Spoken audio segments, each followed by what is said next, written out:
Hello, hello, beautiful. Y'all, I'm a little flustered. Forgive me. Perfect people and beautiful butterflies. Beautiful butterflies and perfect people. It is almost 1 o'clock in the morning. Spirit led me, for some reason, to go through my hair row by row after a recent retightening. And I'm going to share something with y'all that I want you to take serious heed to. Y'all know how serious I talk about retightenings and them being the source of thinning, hair loss, trauma to the scalp, breakage, baldness. I'm kind of miffed right now, so I'm trying to stay calm. I would never be up this time of night, but for about the last hour and a half, I've been going through my hair. Wallahi, I promise you, I'm sitting here and I watching something and I just put my hand right here. I got 584 locks, y'all. I know my head. I know every single lock. I know what's going on with my hair. I don't play with my hair. Y'all know I'm serious about this. My hand goes right here. Don't tell me why, but I was feeling a little kind of some way. Y'all know I'm making some changes with my hair care routine. I'm investigating some things. I'm trying to, and I actually just talked to Ifraj tonight over the phone because I wanted to ask her about a few things related to some exploratory activities that I'm looking into as I decide how I'm going to be commuting back and forth from where I live in the country to Atlanta and getting my hair done and what I may do in the interim. Because I missed my last two appointments with Ifraj, so I had to get anyway. So I said, you know what? Who was it? Lakeisha. Shout out to you, Lakeisha. And shout out to all of y'all who put comments on the last video and were giving some advice and reminding me, literally mirroring me and reminding me of what I say on the channel and to follow my intuition. Because a few things I'm a little iffy about. And y'all, I'm going to say just like what Ifraj said, and I stand by this, every loctician is different. Everybody has their own way of doing the things that they do. There may not be a right and a wrong way, but there is a way that works best for you. Let me say that again. There may not be a right and a wrong way, but there is a way that works best for you and gets you results. Do you understand? Something just directed me to go right here. I can't see. I'm sitting in a halfway dark room before I cut the light on and said, wait, Naima, I got to do a video. My baby's visiting me this weekend. Yay. And I go right to a married lock. After having, right in the same area. After having felt another one here. Cut the lights on. Naima, can you take a look and can you take a picture? Here's the picture. I'm going to pause because I know I'm going to put these two pictures in this video. So I try to, in my mind, conceptualize about, y'all, because sometimes I'm very logical. I'm a Virgo. I'm trying to conceptualize about how this happened, and I want to make sure it wasn't anything I presented with that I may then be holding someone else responsible for. So I say to myself, okay, if my hair was already married, it would have had to have been pulled apart and separated and then locked, right? So it would have been unmarried. In order for it to be locked at the scalp like this happened during the retightening. I'm not blaming anyone in a way to point a finger and be malicious. I'm not. I really like the sister who just did my hair. And I don't know how things happen. The last thing I want to do is be someone that jumps to the wrong conclusion. Okay, but what started this whole thing was I noticed something up in here. Now, y'all know I did this part. I did this part. I usually will do my front. Okay, depending upon the situation. And I said, how did this get married? Now, I sat in the mirror in my closet in front of the window with the mirror one by one, because y'all know I've been a little bit negligent with my hair and I needed everything to be untangled. I untangled lock one by one. That's on me. as I was doing my locks for the first time, I had pins everywhere. Y'all know typically I'm like, it marries, then I get Naima, and she goes piece by piece, strand by strand. It might even take 20 minutes to unmarry them, but I don't lose any hair. But I'm all the way down here, I can't call on her. So I'm being super careful. I'm fairly sure, I would say, didn't marry any locks. But I noticed something up in here, and I'm like, okay, are those the ones I did, or those the ones that happened some other way? But I kind of said, okay, I can't be 100% sure. When I'm not 100% sure, Tanisha is not going to say anything. I'm going to take responsibility for the fact that I can't see over my head and blah, blah, blah, blah, blah. But it gives me enough of a reason to start looking for other areas that I know for sure I did not touch. I have found 2 here, 1 over here, and I got about 4 areas up here where I have had to tie the lock together so that tomorrow Naima can investigate. All right, so this is what I do when there's some marrying. So I got about 4 of those up here. Some of them are super thin. Y'all know I'm not crazy about, hell, maybe I need to get crazy about the grid so I can see the square, so other people can see the square. But I already know, like, I've been going to Efraj and Naka for over 10 years, and they have never married a lock. I've never had a lock married with them. Okay? They talk during the retightenings. We talk. They move through them, you know, at a decent pace. Efraj has done my hair in 3.5 hours most of the time. Naka will do it about 4.5 hours. The last time it was a little bit more like 5.5. Okay? I don't care about that. I have a few married locks. This is what I want to say to you. Now, this is what I was going to say in terms of pointing the finger and blaming. It could have been, and it likely is, when your loctician marries your locks, it's always a mistake. It's always a mistake. She may not have even known. Let's say she needs glasses and didn't have on glasses, or didn't have enough light on top of the hair. She may not have known that she married the lock. Now, Naima says to me, Mommy, there's no way Naima does my hair sometimes. There's no way you can do the lock, Mommy, and not know that it's married. My thing is, well, if you can't see clearly, you can potentially marry a lock and not know it. But here's the thing. I was there for many hours, as you guys know, and I didn't feel anything, and I loved that because it was very tender. But the locks that are married are on this side, and this is where the whole retightenings began, which means these are the locks at the beginning of the process. So it's not fatigue, it's not tired, it's not the end of a work day. This happened in the very beginning. So the point of this video is to tell you, when I say you have to investigate what's going on with your locks, you have to know what's going on with your locks, and you can't turn yourself over to somebody else. I mean that. All right. Now, with Efraj, marrying locks is not something I'm ever going to have to worry about, because it's not something I ever had to worry about for umpteen years. Maybe I have another concern with her that I have to, check. This is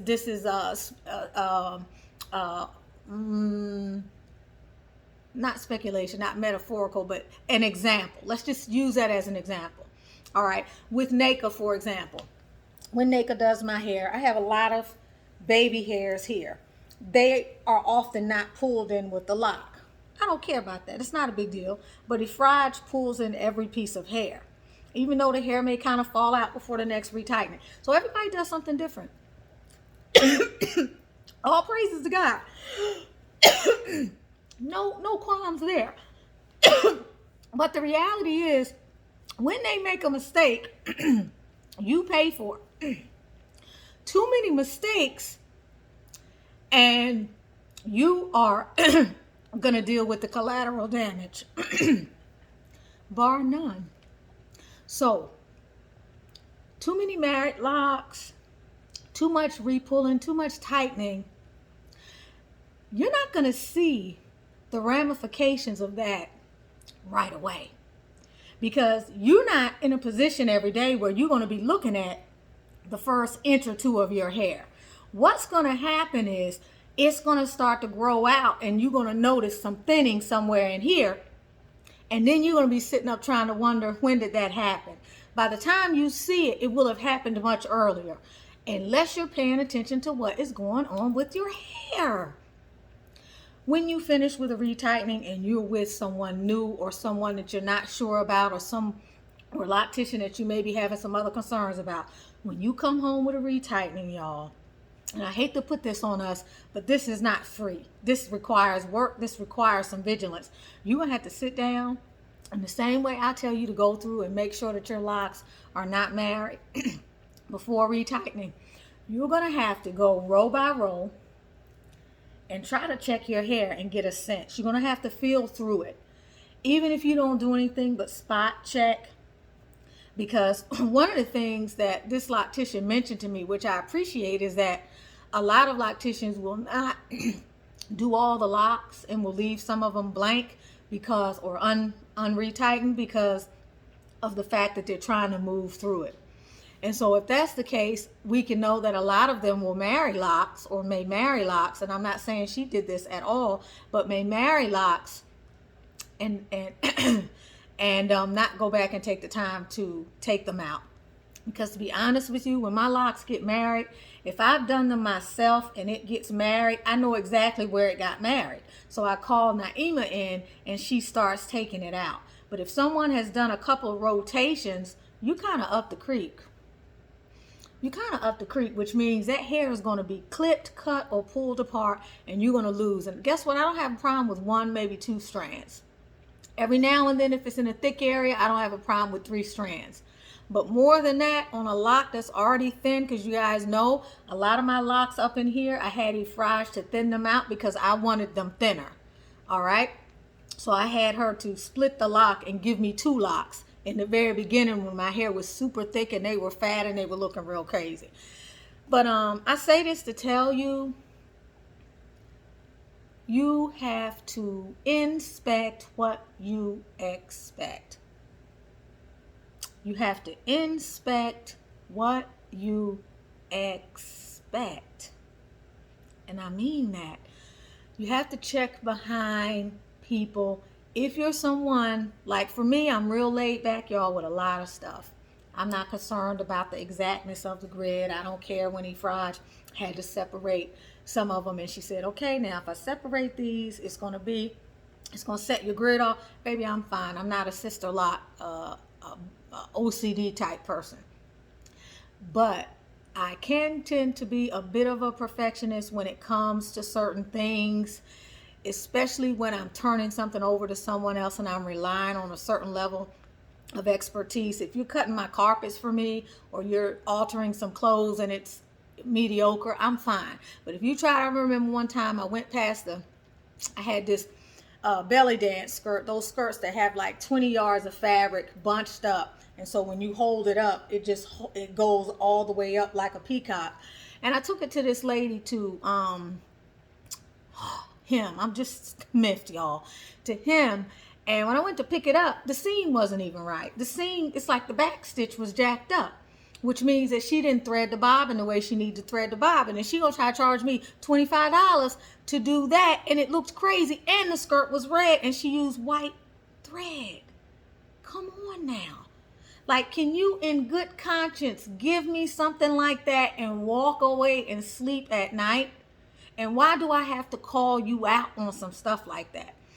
So there's certain things that I'm really a stickler about, and there are other things that I'm really, really laid back with. And some of that is a blessing. Some of it's a curse, because, you know, as a teacher, I used to drive my students, you know, everybody had to toe the line. Back in the day, I had a lot of anxiety because I needed to control and everything had to be perfect. I've grown away from a lot of that.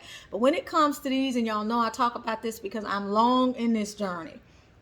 And although I'm not manifesting challenges and difficulties, I'm doing what I can to avoid them. And I noticed just from the time I've been here, like let's say when I started traveling looking for a house, and I was traveling all the way through South Carolina and Georgia.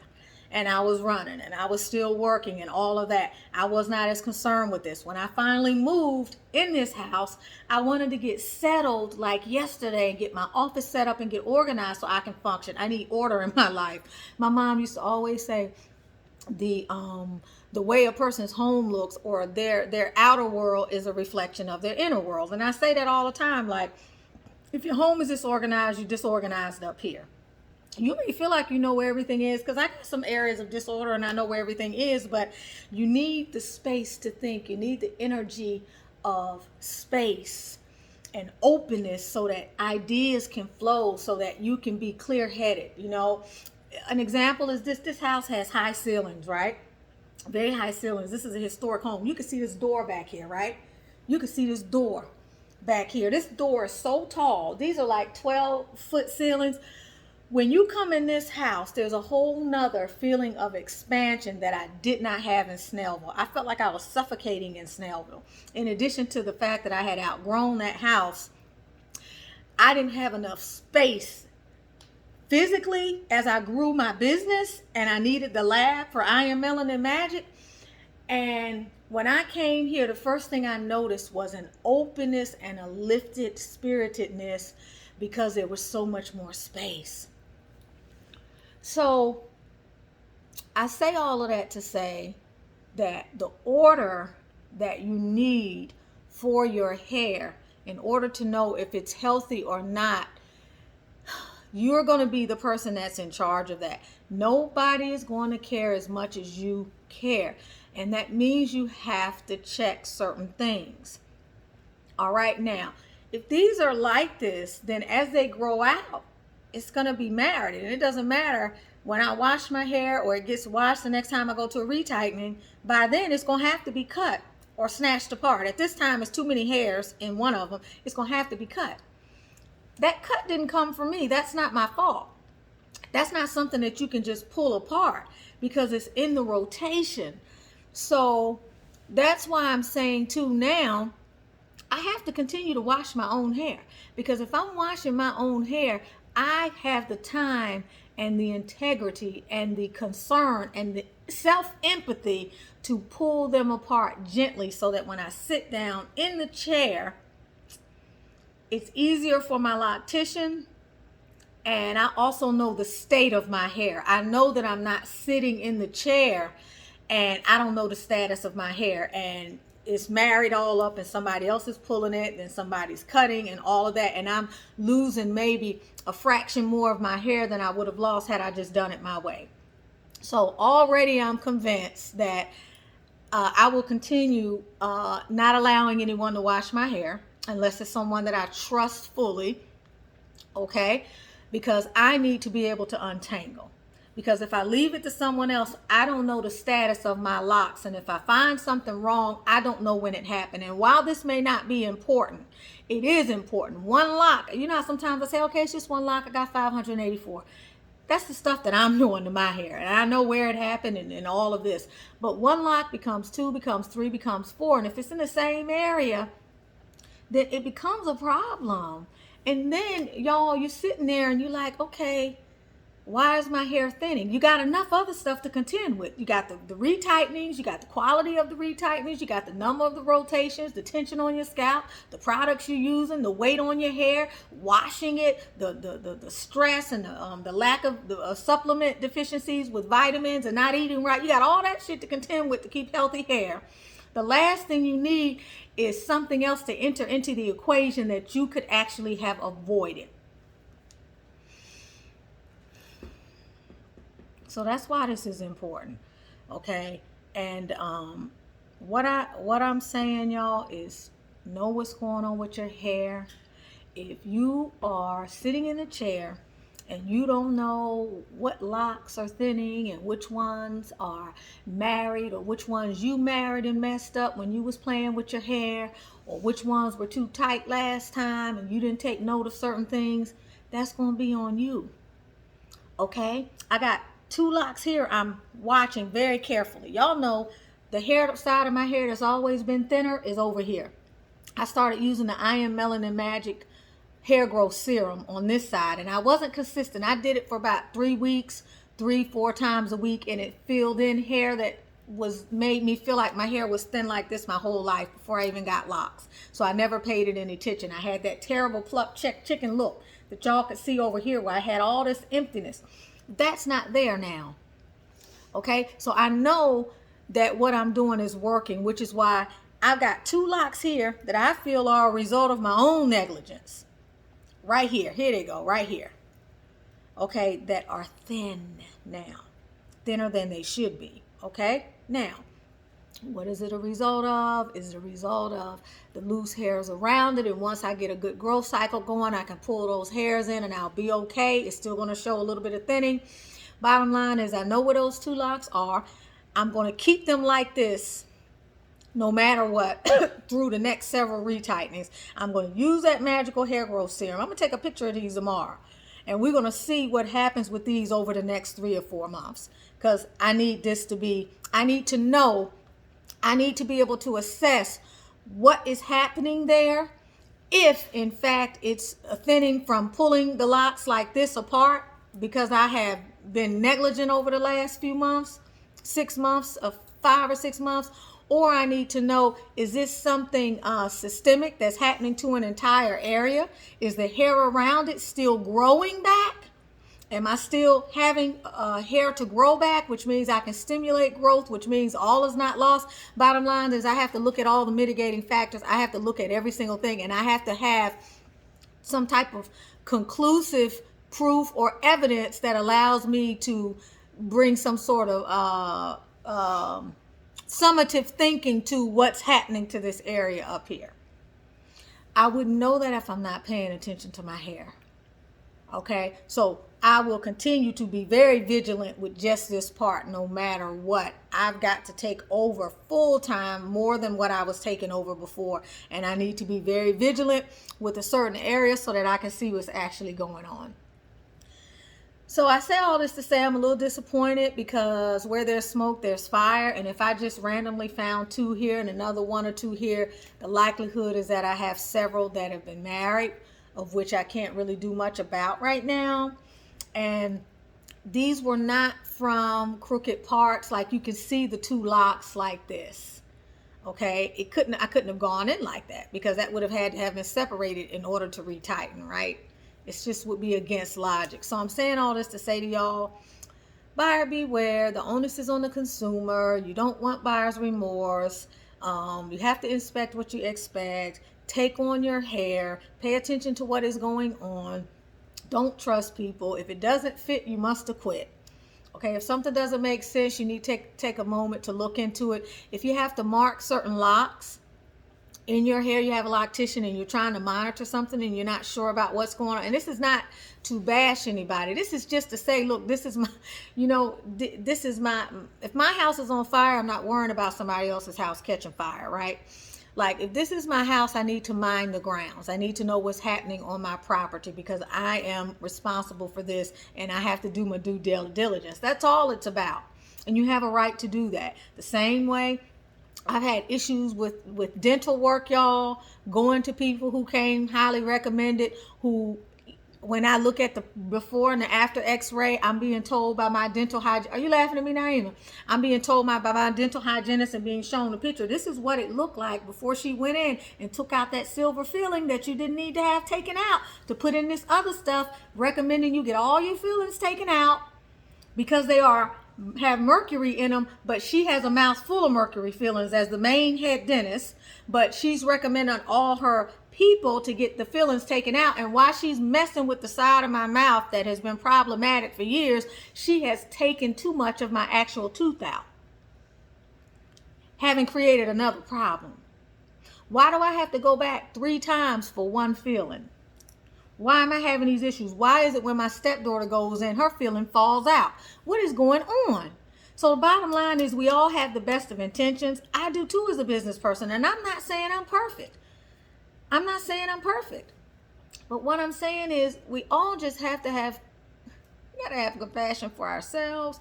And when we have these concerns, we have to bring them up with the people in a compassionate way, and we have to be open to, okay, I understand, I know. We can't hold fast to this. I'm not going to be beyond tomorrow, I'm probably not going to be miffed about this, because let's face it, I got a lot of hair.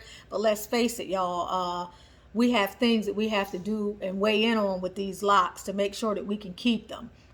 And at the end of the day, you want to feel like you're making the best possible choice that you can make, because as we get older, we're going to be dealing with things anyway that are going to try our scalps, try our hair, try our hormones and everything else. And while I'm at the stage now where my hair will grow back because I'm doing the best that I can, not the best that I can, but I'm doing a fairly good job to, stimulate my scalp, to make sure I use my oils on a more regular basis, which I got trifling with during the last few months, not gonna lie. Okay, and then taking them baths every night or every 2 or 3 nights, and my hair is getting hot and it's drawing up and all of that, and I'm not taking the time to go through it because I'm doing this, I'm doing that, I'm doing this, I'm lifting boxes, I'm falling over fences that I have no business climbing at age 50. So I love y'all, I do, and this is just my attempt to help you to help you to realize the importance of really being vigilant with your locks and knowing what's going on with them, and not being afraid of the necessity to check your locks after your retightening. You have to. And if you're smart, if it means to section off an area and take a picture, all right, and then take a look at what's going on, take a picture and take a look at what's going on. I'm getting ready to get to the point to where those 2 locks I'm monitoring, it's going to be like a science fair experiment. Like how, which plant is growing better, the one in the living room, the one in the bedroom. They both are getting the same amount of light. They both are getting the same amount of water, but the soil is whatever. I'm getting ready to start monitoring in some sort of way what the locks look like in certain areas, especially these 2 that I'm working on trying to thicken up. I got to take a picture of these so that I can see the improvement, so that I can remember also where they're located should they come apart. But in general, after retightening, when you're checking your hair, depending upon the lighting and the direction, you can go in like this and take a picture and see what's going on. It's not like you have to go through, but you should definitely randomly take pictures of your scalp. Doesn't have to be every single row, but it needs to be random. It needs to be just sort of a random thing, because you know how we do random sampling in statistics. You got 100 people, mixed race. They can be a representative sample of a larger city. All right, you apply as above, so below. So if you don't see any marrying or any concerns in a smaller area, you can apply that pretty much to the larger area, give or take, some margin of error, without having to be overly concerned about maybe missing something or not catching something. So that's my caveat. You have to inspect what you expect. And the threat of married locks that are not your fault is something that we all have to be vigilant with. So I love y'all. I appreciate y'all coming and paying attention to this video. I would love for you to give me some commentary and to let me know what are some of the things that you realize were going on with your locks that you were not aware of, that you found out and you don't think was your fault necessarily. Because I think that the more that we dialogue about this, the more that those of us that come to the channel and take a look at the comments can become more aware. And each of us has different kinds of personal experiences and things that we look at in a different way. Maybe some of you all, by hearing this, can give me an alternative perspective, but I do think it's important to dialogue about it. And I felt like I had to come on here tonight and have this conversation, because like I'm sitting here like, okay, I found about altogether 5 or 6 ones, and I'm like, that's a lot of hair as far as I'm concerned. And if I was here by myself and Naima wasn't here, that I'm not gonna be able to unmarry those locks, which means I would be sitting up cutting or doing something else some weeks from now. So inspect what you expect. Take your hair Take ownership over your hair. Take ownership over your retightenings. Take ownership over your post-retightening care. I love y'all. If you haven't purchased my book, Manifesting Your Masterpiece, on Amazon, please do that. It is designed as a collection of self-reflective quotes and mindset contemplations to help you to up-level your mindset, to clear and heal energetic blockages, so that you can manifest the glory of God that is within you and live your best self at the most wonderful time of your life. So thanks again. I love y'all. Don't forget to comment, share, like, and subscribe. As you can see, it's late.